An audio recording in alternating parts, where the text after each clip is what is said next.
Well, good morning, everyone.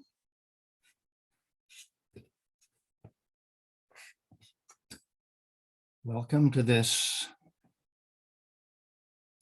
what is now the bi-weekly Sunday Discourse. I'm coming to you from Los Angeles, California, sending you all some California love from this, the home of our Param Guru, Paramahamsa Yogananda, whose 129th birthday we would have all celebrated on January 5th, just 11 days ago. In 2 days, on January 18th, will be the 60th anniversary of Sanyal Mahasaya's Mahasamadhi. So we should think of him, bow to him, offer him our love. And with that, let us begin. Please close the eyes. Let us turn our concentration within, focusing our attention in the fontanelle, focusing on the simple movement of our breath, taking this opportunity to reflect on the significance and sacredness of the breath,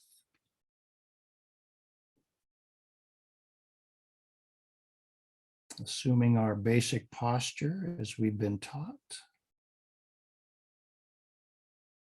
perceiving the divine energy however it manifests, opening our hearts to God and the Masters.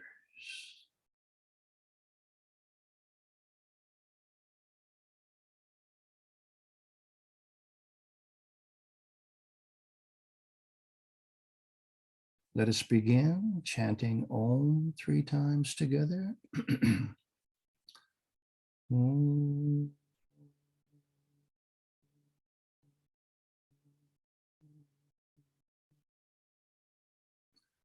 Om.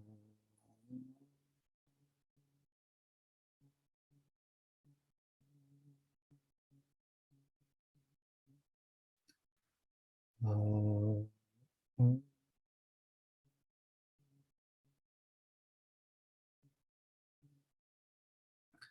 Guru Brahma Guru Vishnu Guru Devo Maheshwaraha Guru Sakshat Param Brahma Tasmai Shri Gurave Namaha. Let us humbly bow to God, to our Gurudev Paramahamsa Hariharananda, to our Guruji Paramahamsa Pragyanananda, to our Param Guru Paramahamsa Yogananda, to our Param Guru Sanyal Mahasaya, Babaji Maharaj, Lahiri Mahasaya, Sri Yukteswar, Swami Satyananda, and let us humbly bow to this living presence of God within us all.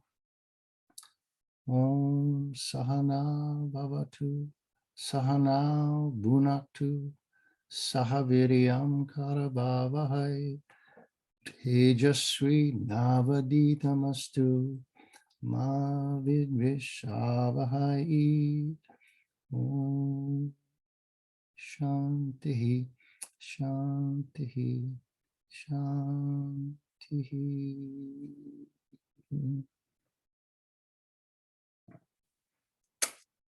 Good morning. I thought it'd be nice to start this morning with kind of a lyric of a beautiful song by George Harrison. The lyric is such a beautiful prayer. I thought it would be nice to repeat it and reflect on it a bit. The song is called Give Me Love. The words are, give me love, give me love, give me peace on earth, give me light, give me life, keep me free from birth, give me hope, help me cope with this heavy load, trying so hard to reach you with heart and soul. Om, my Lord, please take hold of my hand that I might understand you. Won't you please, oh, won't you please, give me love, give me love, give me love. Very beautiful, very profound in that one line. Please take hold of my hand that I might understand. So I wanted to share something kind of a little on this from one of the classes that I watched with Guruji on the Patanjali's Yoga Sutras. This one is particularly, Guruji is giving a commentary on, it was, the volume was volume 27, was the class volume. And he's teaching on Sutra 9 from chapter 1, Samadhipada. And in this commentary, Guruji raised the following questions, and I'm quoting his words now. How can I think of God when I have not seen him? When can I think of God when I have not known him? How can I think of God when I have not felt him? Very simple question, and the question really resonated with me as well, because this concept of God really transcends the mind, and it is through the mind that we experience the world. It's interesting, in the Kena Upanishad, it speaks to this. It says, that which cannot be conceived by the mind, but through which the mind conceives, know that to be God and not what people worship. So we are on this journey to realize this, to experience this. But as Guruji said, how can I think of him when I have not seen him? Guruji continues. He said, we imagine so many things that are not real. Why can't we imagine the only thing that is real? God is the only reality. Except for God, everything is unreal, untrue, impermanent, and false. He continues, how can I think of God? And he tells us, only thinking of breath is thinking of God. Watching breath is watching God. Breath is God. Who is breathing? Gurudev said, God is breathing. God is breathing himself. So I love to talk about this, and just to quote Gurudev, and I've said it again and again, and it always resonates with me. I believe this is from the book Practical Guidelines on Kriya Yoga. I'm paraphrasing, but kind of quoting at the same time. Gurudev said, with his creation, God entered into all beings through breath. We inhale and exhale night and day and are alive because of this breath. Breath fills the body with living spirit. If this presence and power of God were not pulling the breath, then this body would be a dead body. So, ever since our birth, God has been with and within us. Breath is God's presence and the manifestation of God's love. To love the breath is to love God, and to love God is a form of continuous prayer.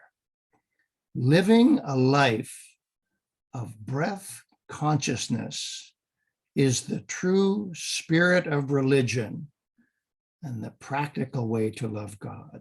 This is so foundational to our practice. And in the Yoga Sutras and in the Bhagavad Gita classes, Guruji comes back to it again and again and again. This is really the key to transformation, is through our practice. Guruji continues, even if it is imagination, imagine God is omnipresent. Think, wherever I am going, there is God. Let it be imagination. It is positive imagination. It is not imagination of worldly relationships. This is reaffirmed in the scriptures, where it is written, Namo Brahmane, O God absolute, we bow to thee. Namaste Vayu, Twameva Prakyaksham Brahmasi, O air, O breath, I humbly bow to you. You are direct manifestation of divinity. You are directly perceived divinity. Worthy of contemplating on, and just think, this is a little exercise I like, but using this idea of trying to use the imagination and feel the presence of God more, I envision now, we've been told, we're bowing to the air, we're bowing to the breath. Well, we live in breath, we live in air, we live in the atmosphere. So as a practice, try to perceive this presence of God, all pervading in air. Gurudev, in one of his last discourses, said the same thing. He said, God is like air, and went like this. God is breath, God is air. Breath is within, breath is without. Very powerful practice. So, transitioning now somewhat to my topic. I chose to call this topic the presume not, or the proper study of mankind is man. Where did this come from? This comes from a poem by Alexander Pope that Gurudev used to quote all the time. The poem is just a snippet from the poem. The first line is, know thyself, presume not God to scan, the proper study of mankind is man. Gurudev, in expounding on this, has stressed that this is about self-inquiry. We should know who we are. We should know ourselves. Again, coming back to this very fundamental practice, Gurudev says, self-inquiry begins with observing your own breath. Watch your breath so that you can watch your mind. You can see your restlessness and slowly overcome it, entering into a state of calmness. In calmness, you can experience who you really are.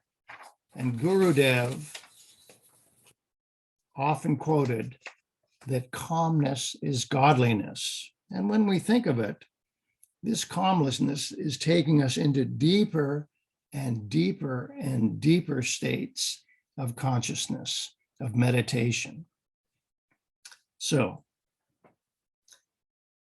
the human condition now, with this self-inquiry, Gurudev is talking about watching the breath, to watch the mind. So, a little bit of reflecting on the mind. To begin, in the introduction to the Bhagavad Gita, Guruji has written, life is a journey. People travel through it, carrying the baggage of their karma, the seed impressions of all their previous activity, the aggregate balance sheet of all their pleasure and pain, the results of all their actions with friend and foe, all confused with their likes and dislikes. And from this pool of karma, the memory of which flows is the source from which the mind flows. So, to take this concept, the implication of it a bit, quoting from the Dhammapada, the Buddha, these are the words of the Buddha. We are what we think. All that we are arises from our thoughts. With our thoughts, we make the world. Speak or act with an impure mind, and trouble will follow you as the wheel follows the ox that draws the cart. We are what we think. All that we are arises with our thoughts. With our thoughts, we make the world. Speak or act with a pure mind, and happiness will follow you as your shadow, unshakable.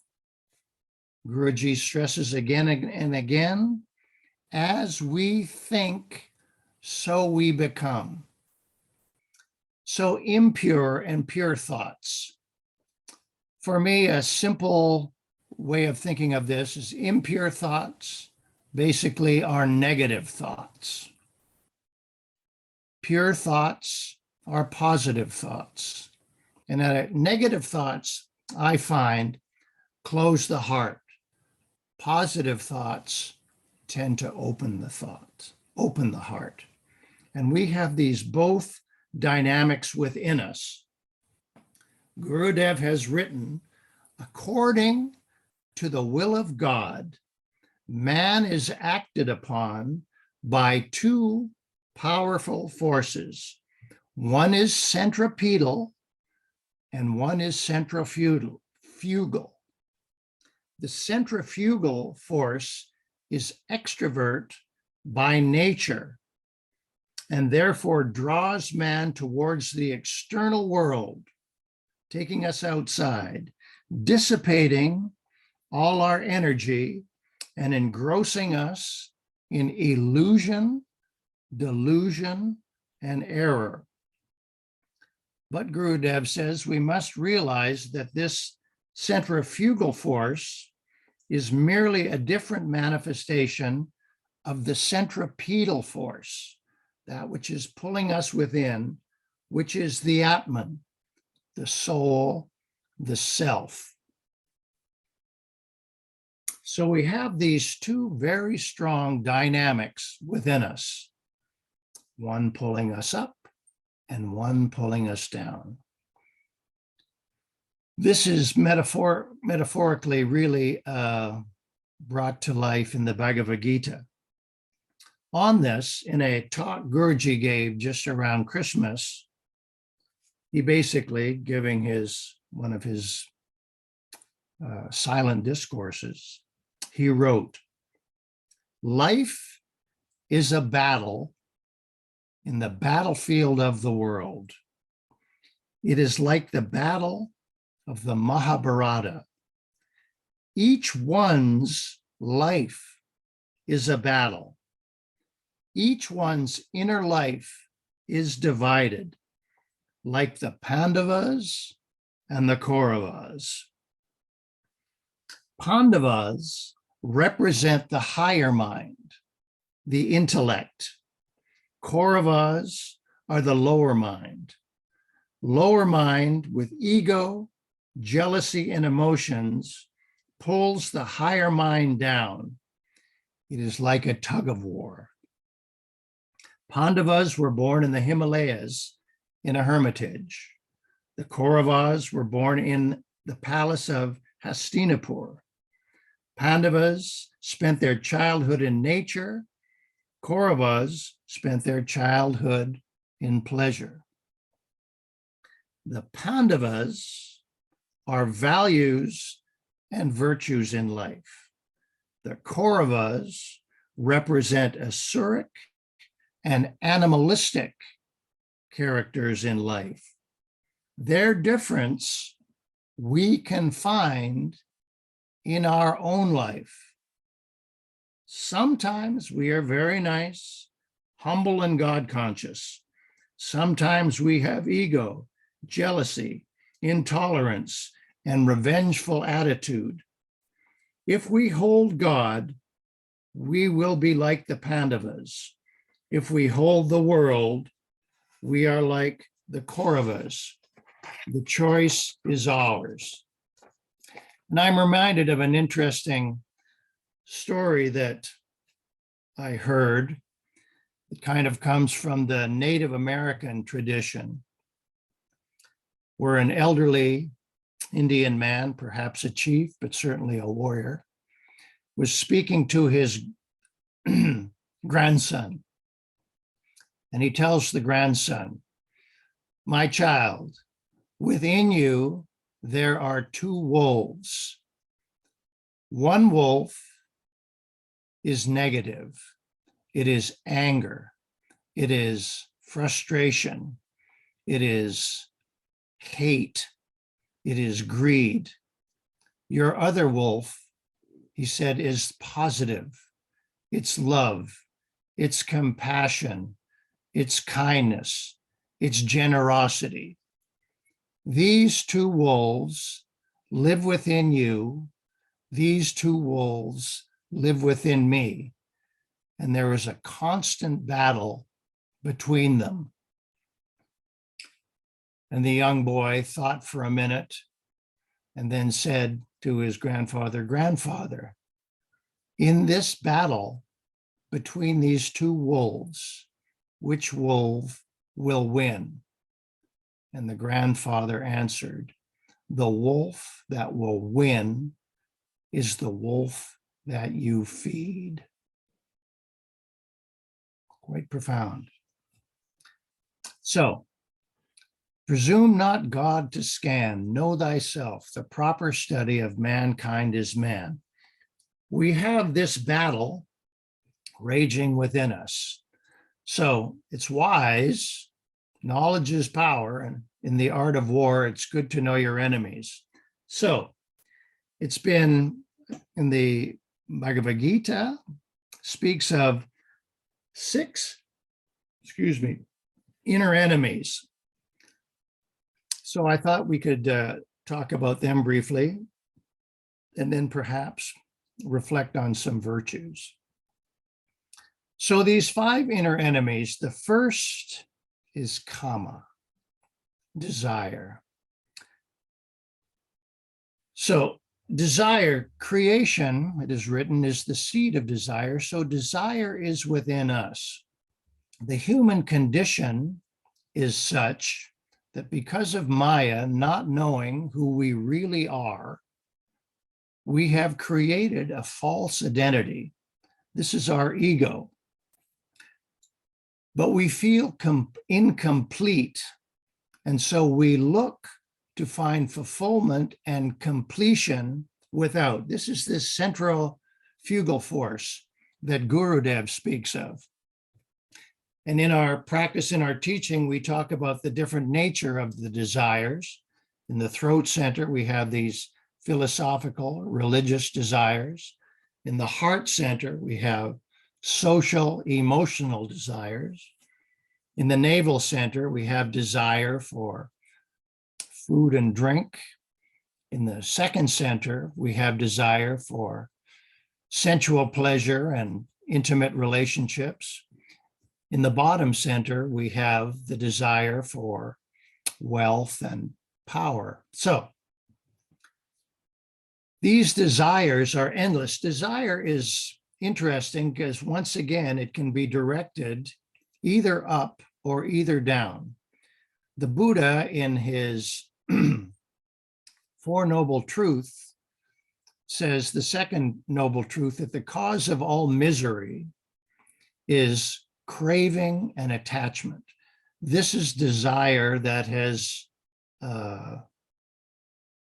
can become out of control. So we have these desires, and the nature of desire is such as we feel incomplete, we see something that we want, that we feel will fulfill this lack of completeness, and so we pursue it. This is what Gurudev is talking about: illusion, delusion, and error.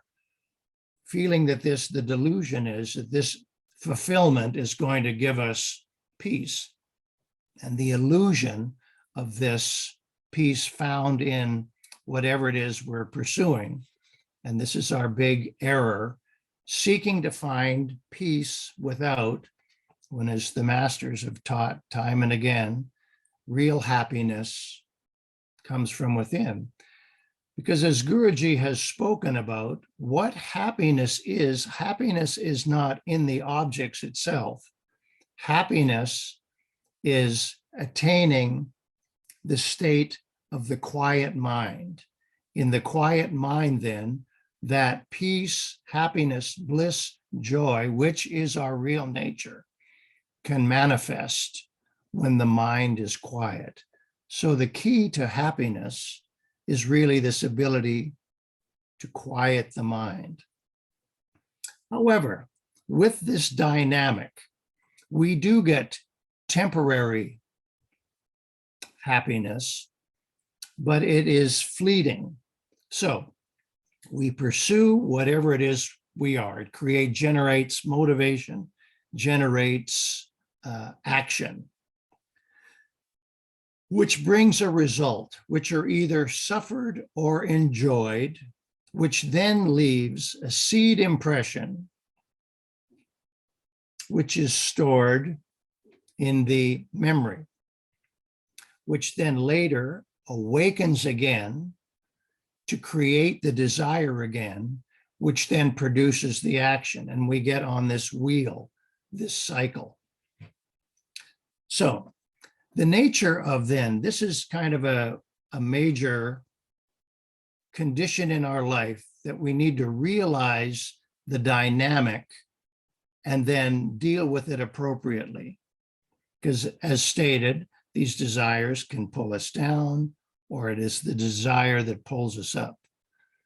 Ultimately, Gurudev said everything is desire on the spiritual path. Do we have the desire to make the effort to do what it will take to manifest this divinity, which is what Kriya Yoga is, the science of soul culture. As they've written, as there is oil in the mustard seed and butter in milk, there is divinity within us. And it requires, similarly to the oil and the butter, a process to bring it forth. And that process requires effort, and that effort requires desire. So with these forces that are pulling us, which desire, again, is going to be stronger? Which are we feeding? With desire now, when the desire is unfulfilled, this generates anger, krodha. The obstruction of the desire can result in frustration, and then to varying degrees generate anger. And a very useful practice is when we find we're getting angry, is to reflect on what is it that I want here? Because often it's more implicit than explicit. And it can be really useful to figure out what it is that's making me angry. And the source of it will be, I want something that's being obstructed. So then question, what is it that I want? And why is it that it's so important to me that I am giving up my contentment, my inner peace, to then be embroiled in this inner boiling of anger that flushes through us and really can create some really disastrous results. And all we need to do is look at the news to find that something has upset someone that has then generated this actions that they then can later really regret. So this is a very positive thing to reflect on. Thich Nhat Hanh, as the great Zen master, has spoken about this. We have given birth to this anger through this dynamic. So studying it can be really helpful. And also watching the mind, this anger is going to rise from within. And often we can catch it and then we can stop it sometimes. Other times, depending on who we are, it still flashes up. Still, that's the dynamic, and it really is worth exploring. So first is the desire. When the desire is obstructed, it generates anger. When we get what we want and we like it, then this generates lobha, greed.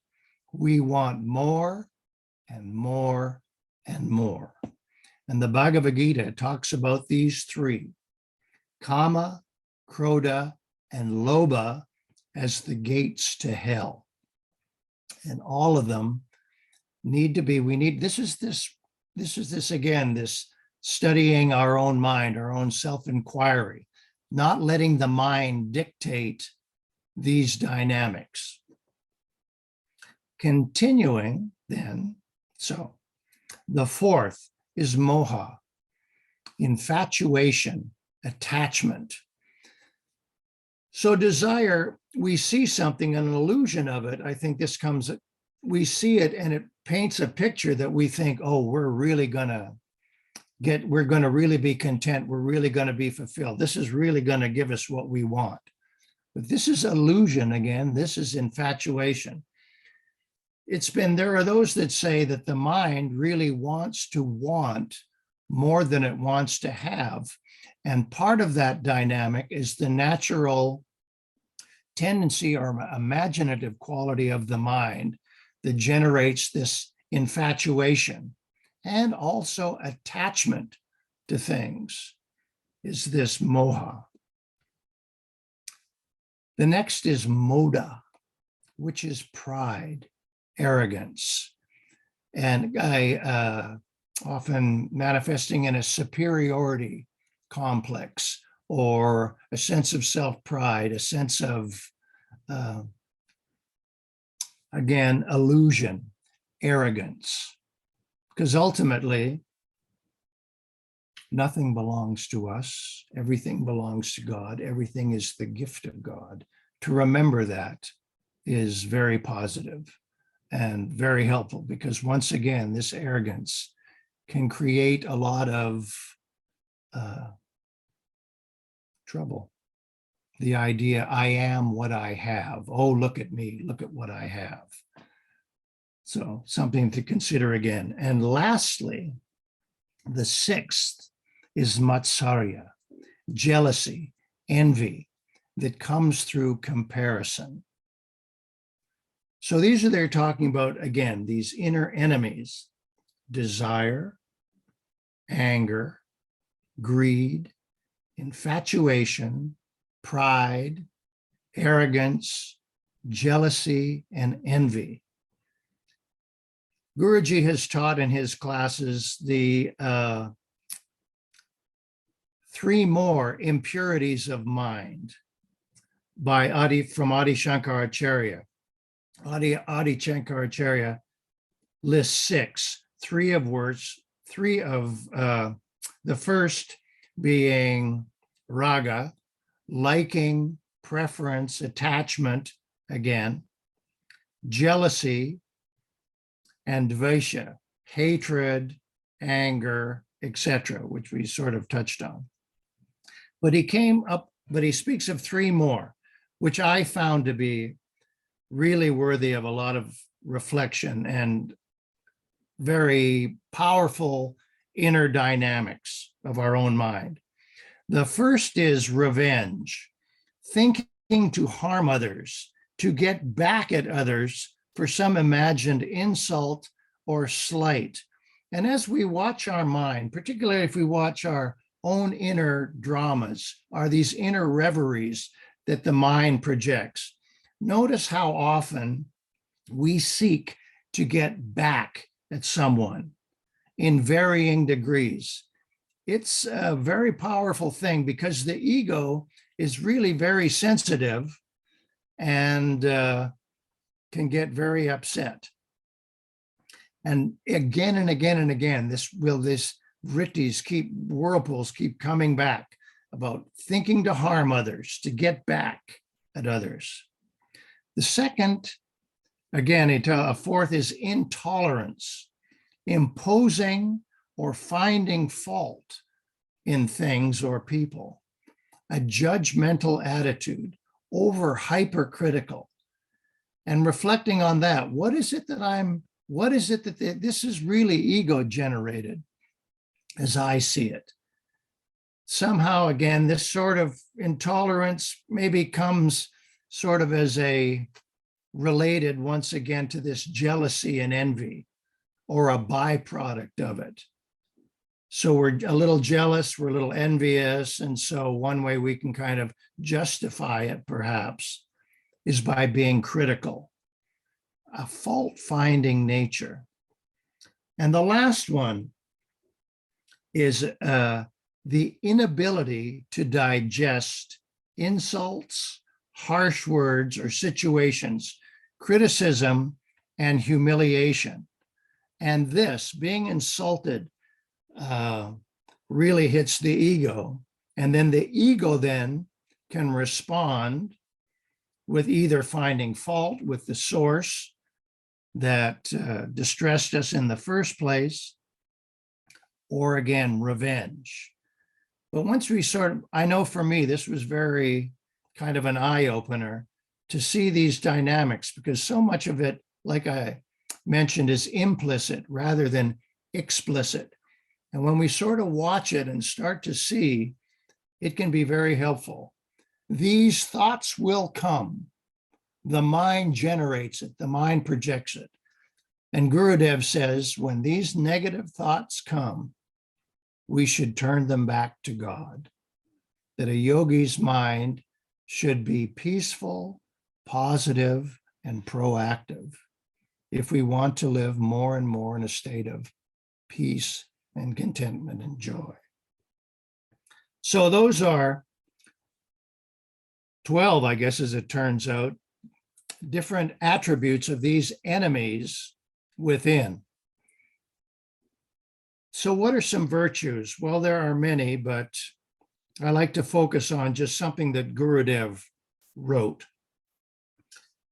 In a letter that he wrote to all of us way back in the day, he said, as a young boy, he read a bit of scripture that spoke to the following. He says, it read, forgiveness, kindness, compassion, love, sweet and truthful talk, simplicity, humility, and a serviceful attitude will conquer the world. Again, Gurudev said that he practiced these, has been practicing these his whole life. So again, forgiveness, kindness, compassion, love, sweet and truthful talk, simplicity, humility, and a serviceful attitude will conquer the world. So to conclude, I'd like to, again, turning to the Bhagavad Gita, chapter 2, verse 32, it is written, translated, O Partha, happy are the warriors who get an unsolicited opportunity for war, which is the open gateway, to heaven. Quoting Gurudev now on his metaphorical interpretation, he writes, the fortunate warrior has the opportunity to fight the inner enemies, those that we just discussed. I guess first and foremost, we need to sort of be aware that this is a battle in the first place and the dynamic that we are battling with. The fortunate warrior has the opportunity to fight the inner enemies. This opportunity is rare, Gurudev writes. In such a war, one can easily enter the cave of the cranium, which is heaven, open for the victorious. And it's written that this kingdom of heaven is in this 10 fingers place from the midpoint of the eyebrows to the fontanelle. This is heaven, the kingdom of God. It is possible to win the battle with breath control when we constantly feel the power of God inhaling through our nose. That is heaven. The door to heaven is the nose. When we control our breath and calmly watch him, realizing that we enjoy the sense pleasure because he is inhaling for us, we will surely achieve continuous liberation. This is why the Lord tells Arjuna, I am pulling the inhalations from the top of your head. Please love me, follow me, raise your consciousness to the top of your head, to the fontanelle where I abide within you. Feel my importance, and your door to heaven will be constantly open. You will have continuous peace, joy, and bliss. And as Guruji said, the choice is ours. So, thank you. With that, we'll have a short meditation focusing on our breath, using the breath through the gate of the nose to enter into this kingdom of heaven. So let us please close the eyes. Assume the basic posture we've been taught. Bring our concentration to the fontanelle. Turning inward, perceiving the divine energy, however it manifests, and watching the breath. Guruji has spoken, has written that to increase the depth of our meditation, we should feel that it is God breathing through us. even imagining this as he taught, let it be imagination. It is truth. Take a long, slow, deep inhalation. Hold the breath and bow. Exhale. Normal conscious breathing. Let us bow with surrender. Let us bow with love. Feeling that presence of God, pulling the breath from the fontanelle.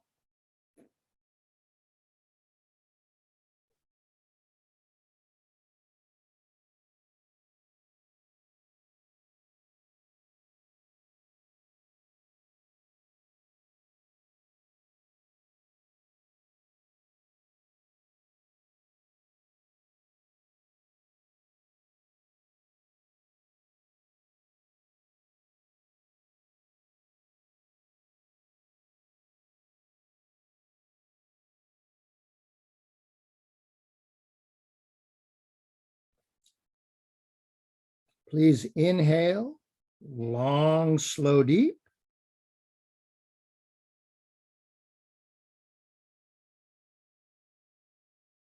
Hold the breath and slowly sit up.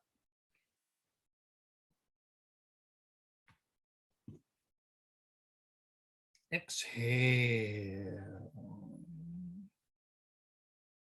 Normal conscious breathing.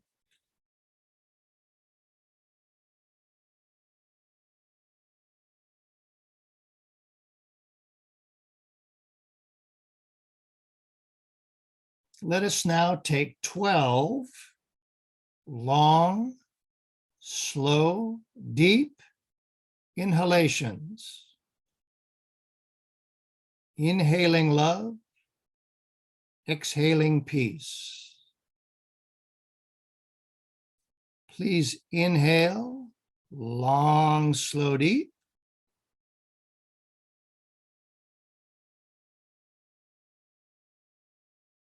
Hold.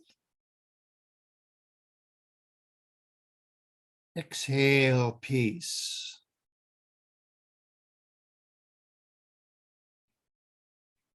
Hold. Inhale, love.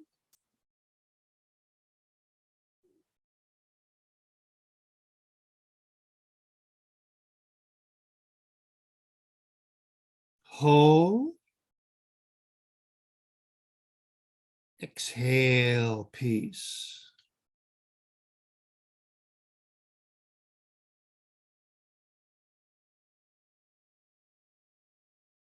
Hold. Inhale, love.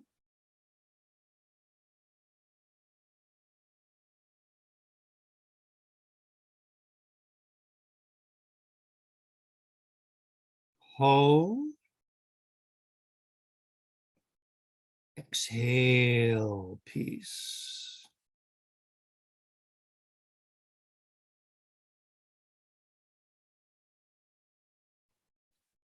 Hold. Inhale, love.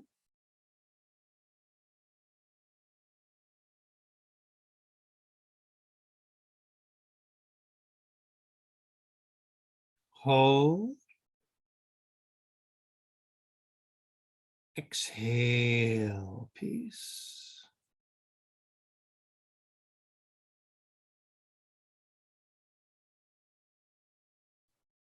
Hold. Inhale, love.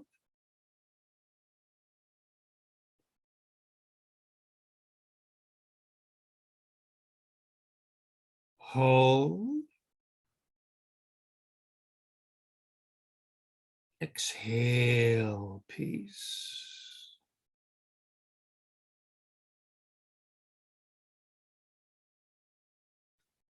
Hold.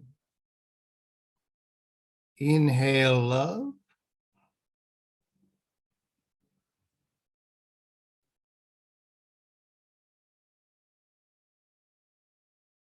Hold. Exhale, peace.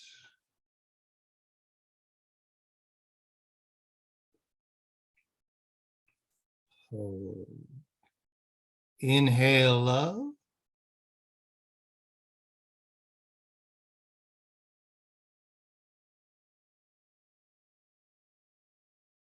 Hold. Exhale, peace.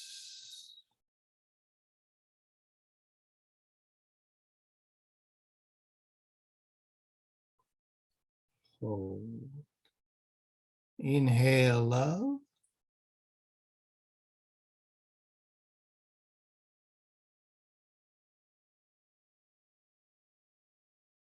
Hold. Exhale, peace.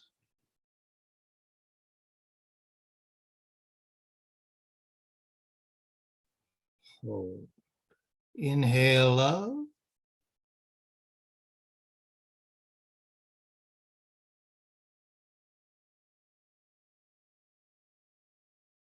Hold. Exhale, peace.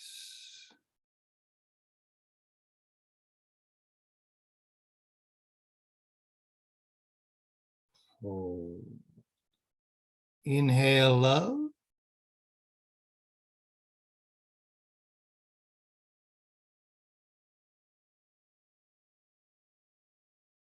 Hold.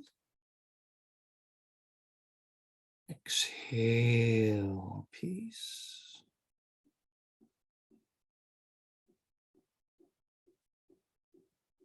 Hold. Inhale, love.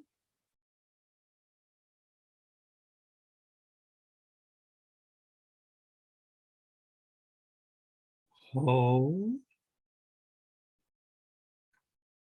Exhale, peace.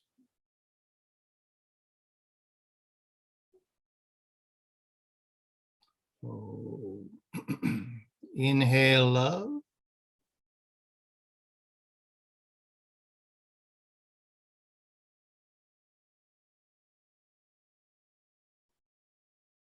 Hold.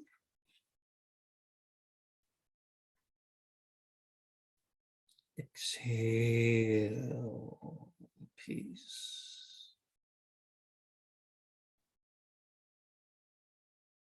Normal conscious breathing. The body is still. The mind is calm and quiet. Let us now sit for a few moments in this state of inner silence, unobstructed awareness, silent meditation.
Let us close our time together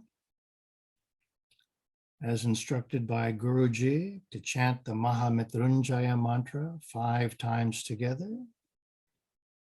Please join me. Om Trayambakam Yajamahe Sugandhim Pushtivardhanam Urdhva Rukameva Bandhanan Mrityormukshiyamamrutat.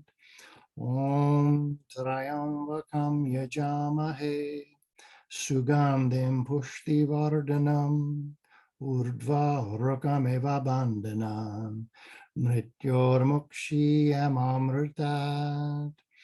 Om Trayambakam Yajamahe Sugandhim Pushtivardhanam Urdhva Rukameva Bandhanan Mrityormukshiyamamrutat. Om Trayambakam Yajamahe Sugandhim Pushtivardhanam Urdhva Rukameva Bandhanan Mrityormukshiyamamrutat. Om Trayambakam Yajamahe Sugandhim Pushtivardhanam Urdhva Rukameva Bandhanan Mrityormukshiyamamrutat. Om Asato Ma Sat Gamaya Tamasoma Jyotir Gamaya Mrityorma Amritam Gamaya. Om Shanti Shanti Shanti. O God, O Masters, please lead us from ignorance to truth, from darkness to light, from death to immortality.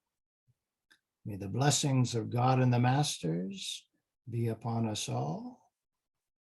Thank you. Om, Om, Om. Amen. Thank you all.